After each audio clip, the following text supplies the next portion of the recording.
Picture clear? Yes, sir. Okay. Identification of forces में तो भाई हमने क्या देख रहे हैं कि कौन कौन सी फोर्स होंगे, कौन कौन सी फोर्स होंगे भाई? तो जितने कांटेक्ट उतने फोर्स। तो कितने कांटेक्ट हैं यहाँ पे? तो भाई ये कांटेक्ट तो मुझे दिख रहा है, यहाँ पे कांटेक्ट, यहाँ पर कांटेक्ट, और ये हर कांटेक्ट में दो तरह के फोर्सेस आपको दिखेंगे। अगर फ्रिक्शन की बात करेंगे, अगर मैं यहाँ पे लिख देता ये स्मूथ सरफेस है तो आप कहोगे कि अच्छा फोर्स ऑफ फ्रिक्शन तो होगा ही नहीं। अगर मैं बोलूंगा कि नहीं रफ सरफेस है तो there should be some force of friction. दोनों ही काम करके देख लेते हैं। आइडेंटिफिकेशन ऑफ फोर्सेस, सबसे पहले बोलता हूँ मैं, it is a rough surface. कैसा सरफेस है भाई?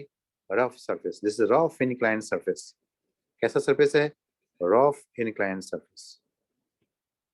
Rough inclined surface. It is the rough inclined surface. हम इस सरफेस की बात किया, रफ इनक्लाइंड सरफेस है। Body is at rest, suppose body is at rest and body is at rest. इसका मतलब क्या है भाई? कि फोर्स ऑफ फ्रिक्शन होगा इसमें, और फोर्स ऑफ फ्रिक्शन जो होगा इस बॉडी को यहाँ पे स्टे रोक करके रखा हुआ है कि भाई फोर्स ऑफ फ्रिक्शन तुम यहीं पे रहो, है ना? तो फोर्स ऑफ फ्रिक्शन इसको रोक के रखा हुआ है।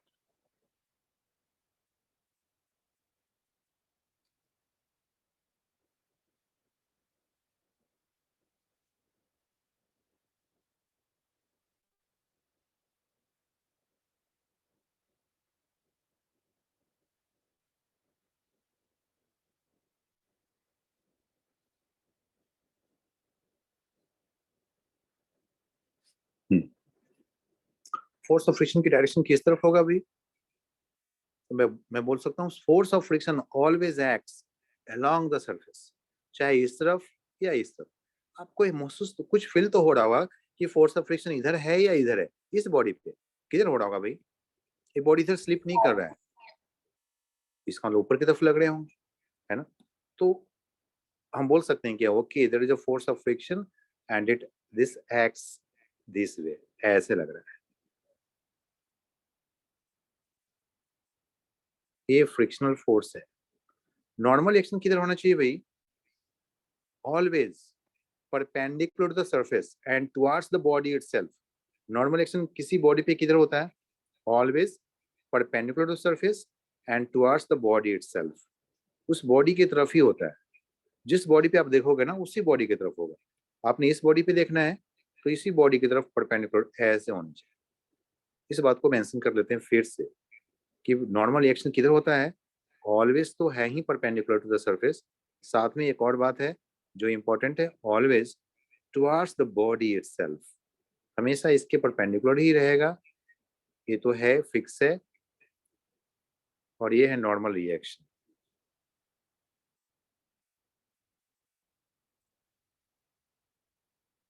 Always perpendicular to the surface,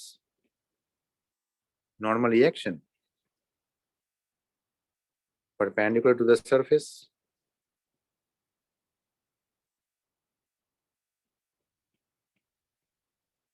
and towards the, इस लाइन के लिए हम इस बात को लिखना चाह रहे हैं towards the body itself। कोई कंफ्यूजन नहीं,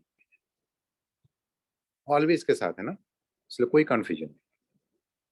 always towards the body itself।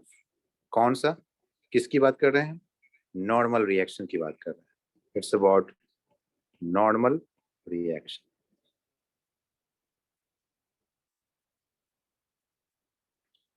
और कौन सा फोर्स लग रहा होगा भाई इसमें? एक, ये दोनों फोर्स किसकी वजह से आ गया? कांटेक्ट की वजह से आ गया। अगर मैं इन दोनों की जगह पे सिर्फ एक फोर्स दिखाना चाहूंगी, कांटेक्ट दिखाओ, तो ऐसे दिखते हैं कांटेक्ट फोर्स। मैंने कांटेक्ट फोर्स की दोनों पार्ट को अलग अलग दिखा दिया, एक फ्रिक्शनल फोर्स, एक नॉर्मल फोर्स। तो कांटेक्ट है तो ये दोनों फोर्स हो सकते हैं। अगर ये रफ सरफेस नहीं होता, स्मूथ होता, तो ये जीरो हो जाता, सिर्फ ऐसे होते कांटेक्ट फोर्स नॉर्मल रिएक्शन के लॉन्ग। अच्छा, वेट किधर होगा भाई? M G vertically downward, always vertically downward. Weight is always vertically downward. The weight is always vertically downward. You can आप यहाँ से शो कर सकते हो इसकी सेंटर से एस, बिल्कुल वर्टिकली स्ट्रेट लाइन ड्रॉ करते ज्यादा बेहतर होगा। एस स्ट्रेट लाइन, और जो ही स्ट्रेट लाइन है हॉरिजॉन्टल लाइन को, ये जो हॉरिजॉन्टल लाइन है ना इसको बिल्कुल परपेंडिकुलरली इंटरसेक्ट करेगा ये।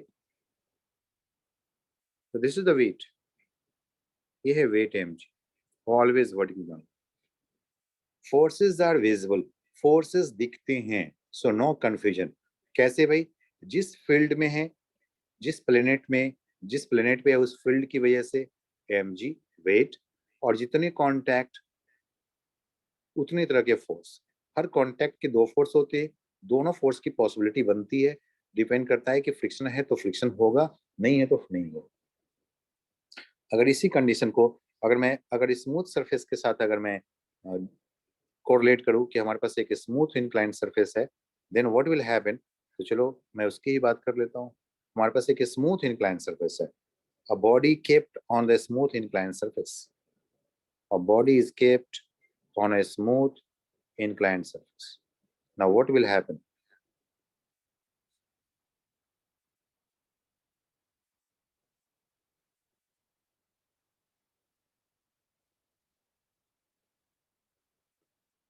जब भी डायग्राम बनाएंगे बॉडी का ना, तो कभी भी ऐसे बॉडी को आप ऐसे ऐसे नहीं बनाएंगे है ना, इट विल बी रॉन्ग, आपका फिगर रॉन्ग हो जाएगा, बहुत सारी चीज उसमें वैनिश कर जाएंगे, अच्छे अच्छे इंपॉर्टेंट बात। जब भी फिगर बॉडी को बनाए तो हमेशा इस सरफेस के परपेंडिकुलर बनाना है, ये सरफेस है ना, तो इस सरफेस के परपेंडिकुलर लाइन ड्रॉ करना है ऐसे दिखाऊं मैं, ये देखो ऐसे, फिर इसको ऐसे मिलाओ और ऐसे, दिस इज द बॉडी। जो बॉडी के जो वाल होते हैं, this must be perpendicular to this one, ये परपेंडिकुलर होना चाहिए ऐसे। Okay, so it is the rough, it is not the rough, it is the smooth surface, a body kept। चलिए इसमें हमने एक पार्ट ए दिखा दिया आपको, दूसरी पार्ट भी यहाँ पे दिखाता हूँ, B part. a body is kept on the smooth inclined surface, smooth inclined surface, inclined surface। Okay, surface। now identify the forces। भाई स्मूथ आ गया, yes, the surface is smooth, so no question of frictional force, so no frictional, smooth surface, no frictional force, सीधे बोल देना। अब इसमें कोई frictional force की बात नहीं करना है भाई, no frictional force, no friction, और फ्रिक्शन की बात ही नहीं करना। तो लेकिन कांटेक्ट में है, फॉर एवरी कांटेक्ट, भाई कांटेक्ट में है तो कांटेक्ट की वजह से फोर्स लगेंगे, और हर कांटेक्ट की वजह से कितने फोर्स आने चाहिए?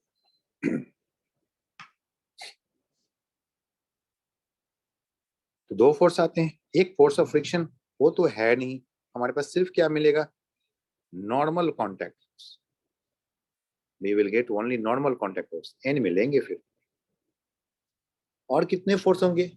बोलेंगे फोर्सेस आर विजिबल, फोर्सेस दिखते हैं, जितने कॉन्टैक्ट उतने फोर्सेस, साथ में एम जी, एम जी किधर होता है, always vertically downward, so M G is always vertical.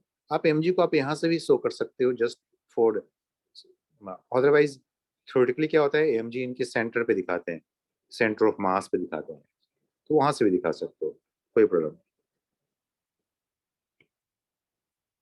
M G is always vertically downward, यानी कि जो भी यहाँ पे हॉरिजॉन्टल लाइन है ना उस पे परपेंडिकुलर यहाँ पे हमें दिखने वाले हैं, तो this is the M G. बस दो फोर्सेस,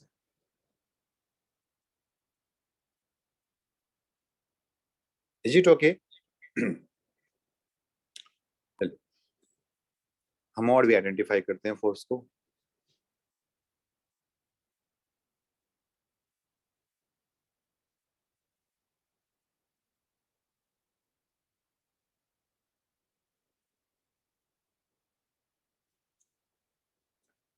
अब मैं स्ट्रिंग मास सिस्टम देता हूँ, है ना, ए बी सी,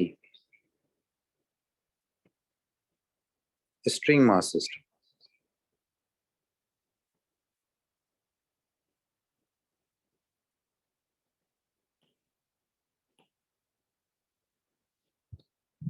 हमने एक स्ट्रिंग ले लिया और इस स्ट्रिंग से किसी बॉडी को हंग कर दिया। ये लो, ये बॉडी है और एक स्ट्रिंग से इसको हैंग कर दिया। चलो स्ट्रिंग भी कहीं पे ऐसे होंगे। Identify the forces on this body. हम इस बॉडी पे आइडेंटिफाई कराना है, इस एम बॉडी पे, इस पे आइडेंटिफाई करके बताना इस पे क्या क्या फोर्स लग रहा है। वैसे तो चेन सिस्टम में आप बहुत सारे सिस्टम आते हैं, एक के बाद एक। इन्वायरमेंट में तो बहुत सारे चीज होते हैं, तो हमें हर सभी पे फोर्सेस नहीं दिखाना है, हमें उसी पे आइडेंटिफाई करना है जो हमारे काम का है। हमारे काम का यहाँ पे क्या है भाई, ये बॉडी है, इस बॉडी पे हमें दिखाना है कि इस बॉडी पे फोर्स किधर हो। क्या क्या फोर्स लगने वाले भाई इस पे? Tension force and weight. One because of this string. String जो फोर्स लगाता है हम उससे बोलते हैं टेंशन। लेकिन टेंशन किधर होता है? स्ट्रिंग तो बिल्कुल स्लैक करने वाला चीज होता है। स्ट्रिंग सिर्फ एक ही काम कर सकता है, it can pull a body only, it can not push. String कभी किसी बॉडी को पुश नहीं करता, ऑलवेज पुल अ बॉडी। तो इस पॉइंट पे स्ट्रिंग किधर फोर्स लगाएगा? ऐसे या फिर ऐसे? Above. Above. That's it. So there is, the force is this way, and this is called T. T for tension. In Hindi it is खिंचाव, खींचना, pull करना. Tension means pull. So tension by the string.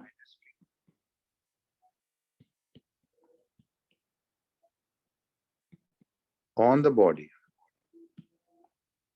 अच्छा, और इस body पे, body का wait किधर होगा? Vertically downward. स्ट्रिंग जब भी किसी बॉडी को स्ट्रिंग से अटैच करोगे, स्ट्रिंग ऑलवेज वर्टिकली होगा। String will be always. जब घर बनाते हैं, और आपने देखा होगा कि जब काम लगा होता है, जो कारीगर आते हैं और ब्रिक्स को ऐड करता है घर बनाने के लिए, बिल्डिंग्स बनाने के लिए, तो अपने साथ में एक स्ट्रिंग से अटैच एक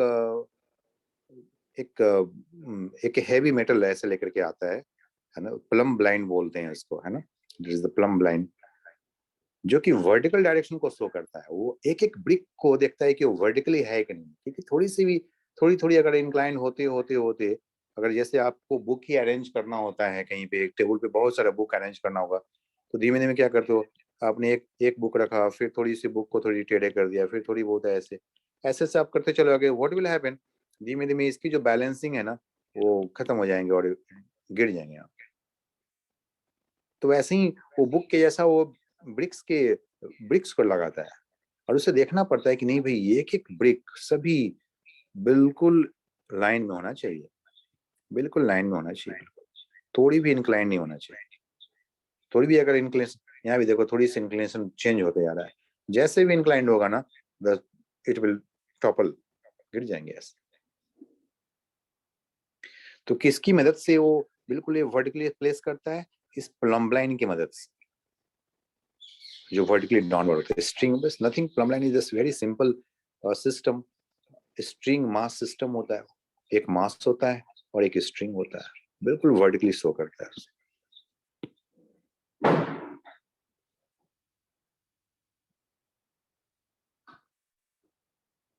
So there is a weight, और weight किधर होगा भाई? The weight is always vertically downward. Weight is always vertically downward. This. कितने होनी चाहिए? mg। अब इसमें कहेगा कि नहीं, अब मैं इसमें एक क्वेश्चन भी पुट कर लेता हूँ, हमने तो आइडेंटिफाई भी कर लिया, लेट्स डू, अब इसका कुछ अप्लाई भी कर ले। Find the tension in the string. अब इसमें क्वेश्चन बोल दे, okay, a string mass system is at rest like this. Find the tension in the string. Okay, what should be your answer?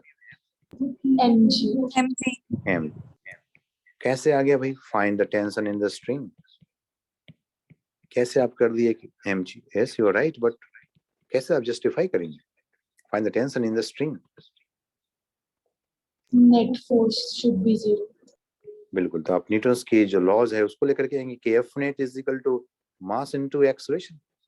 And since the body is at rest, body बिल्कुल balanced है, so what's with the acceleration of the body? Oh, body is not moving, body is not changing its speed, not changing its velocity, so acceleration is 0. So f net is equal to 0. You can say, simply you can say f net is equal to 0. And what do you mean by the f net? F net means vector sum of all the forces. F net means vector sum of all the forces. All the forces means वही तो हमने identify किया. After proper identification हमने पाया कि we have only two forces. One is tension, other is mg, and both are opposite to each other. Just a matter of chance कि दोनों यहाँ पे opposite है. Okay, so we can say f net की value क्या आना चाहिए भाई? We can say okay t upward. Okay, we can now जब भी हमें f net निकालना होता है तो once again फिर से हमें देखना पड़ता है, proper sign convention देखना पड़ता है. Now it always depends on you कि आप किधर किस direction को positive लेते हो. If you want to take the positive to be upward, then you can take downward to be negative. But if you wish to take the downward to be positive, then you have to take upward as a negative. Okay, no problem. So suppose only one, कोई एक direction में assume कर लेते हैं भाई. Okay, just take this is positive and downward is negative. It just our choice, any of our choice. So t minus mg and can be equal to 0. Yes, you justified it. Tension T is equal to mg. You are right. Tension T is mg. So this was a very simple problem here. अब लेकिन यही simple, छोटी छोटी बातें मिलकर कहीं आगे बड़े बड़े जो प्रॉब्लम्स आएंगे उसको यही छोटी बातें सॉल्व करें.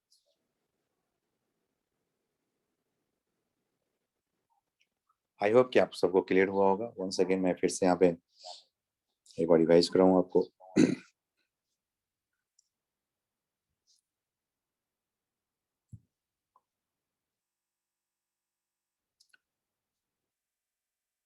We have the Newton's 3 laws, Newton's first law, second law and third law. सभी लॉ की एक अपना इम्पोर्टेंस है. सभी लॉज मिलते हैं तभी जाके कंप्लीट होता है. The things, the laws, the physics becomes complete when all these three laws exist together. First law is also known as law of inertia. Simply means जब net force 0 हो, when the net force on a body is 0, the body will remain in its own state. Body जिस state में उसी state में है. If the body is at rest, it will remain in rest. Body if it is moving with constant velocity, it will continue to move with the same velocity. फिर कहा एक नहीं भी, अगर किसी बॉडी पे नेट फोर्स की value अगर 0 नहीं हो तो फिर आप क्या करोगे भाई? Can you predict about the state of the body? Yes, we can predict, but कैसे? What law will you apply? Newton gives his second law. Actually Newton is the simply the medium उन्होंने दिया, but this is the law of nature. It is the law of nature.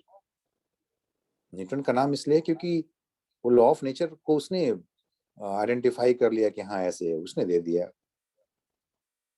But जो nature है वो Newton के accordingly नहीं चलता है. वो न्यूटन के मन के मुताबिक नहीं चलता है. न्यूटन जो है वो नेचर के अकॉर्डिंगली चल रहा है. न्यूटन जो है वो नेचर को आइडेंटिफाई कर लिया. And that's why he is Newton. Okay, so Newton second law, मतलब this is, you can say this is the second law of nature. This is the second law of nature given by the Newton. What is the second law? If the F net is not equal to 0, then what will happen? Okay, the answer is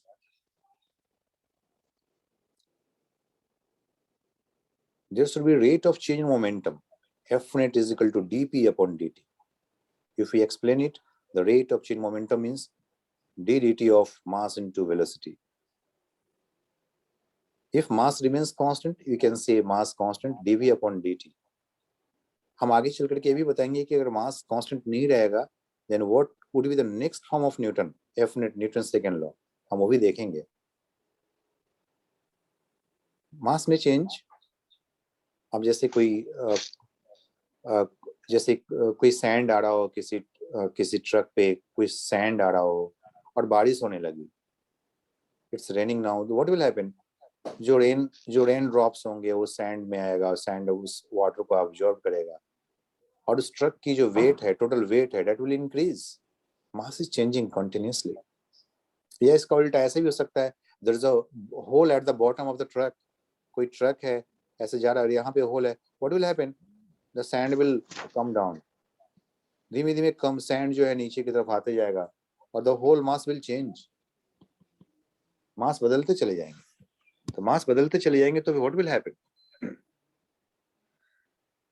भाई मास बदलेंगे तो मास की variation होता है. तो हम इस तरह की प्रॉब्लम को देखेंगे, लेकिन उसके पहले कि हम ऐसे प्रॉब्लम को देखें, हम पहले सिंपल लॉ से इसको जस्टिफाई तो कर लें. ओके. और ये जो वेक्टर का जो रूल है ये तो हर जगह पे है, पूरे फिजिक्स में है. एक्स को एक्स से मतलब होगा, वाई को वाई से मतलब होगा, जेड को जेड से मतलब होगा. मतलब there is no dispute, no contradiction between any problem for X, Y and Z axis. अगर एक्स कलम कुछ भी निकालना हो तो you have to look for the net force along X axis only. अगर वाई कलम कुछ भी निकालना हो तो you have to look for the net force along the Y axis only. If you want to get anything you have to find the net force along the Z axis only. बड़े आराम से question solve हो जाएंगे ऐसे. Newton's third law give us the identification of the forces. अभी हमने देखा ही था. For every action there is equal and opposite reaction along the same line and acts on the two different body in contact or at a distance. In contact भी हो सकते हैं और at a distance भी हो सकते हैं.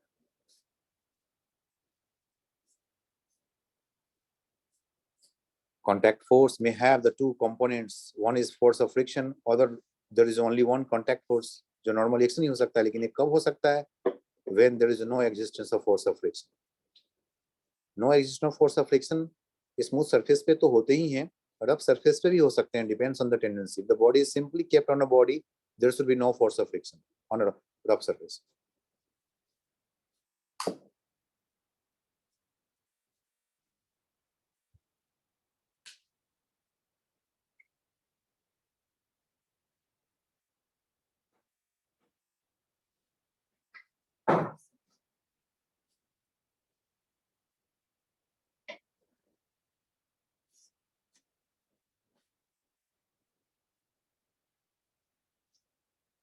Okay, that's it. तो आज के लिए इतना ही रखते हैं. Is it clear everybody? Yes, sir. Yes, sir. Okay. So, मैं इसका एक स्क्रीनशॉट्स भी आपको दे देता हूँ. आज के लिए इतना ही. चलिए, thank you. Check the screenshots. कहाँ से था? इसके पहले वाला स्क्रीनशॉट्स दिया था ना? पिछला स्क्रीनशॉट्स गया था आपके पास? सेकंड.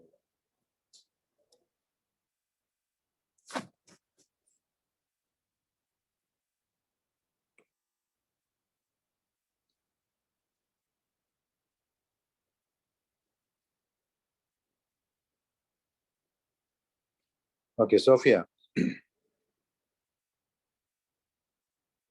Yes, sir. आया समझ में? Yes, sir. Voice picture clear था? Yes, बढ़िया था. गुड. हर्षी का मोबाइल आ गया आपका?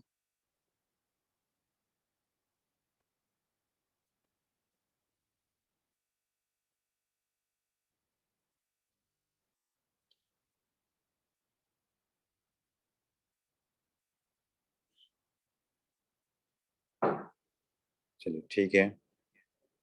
Just take it. मैं स्क्रीनशॉट्स ले लूँ इसका एक.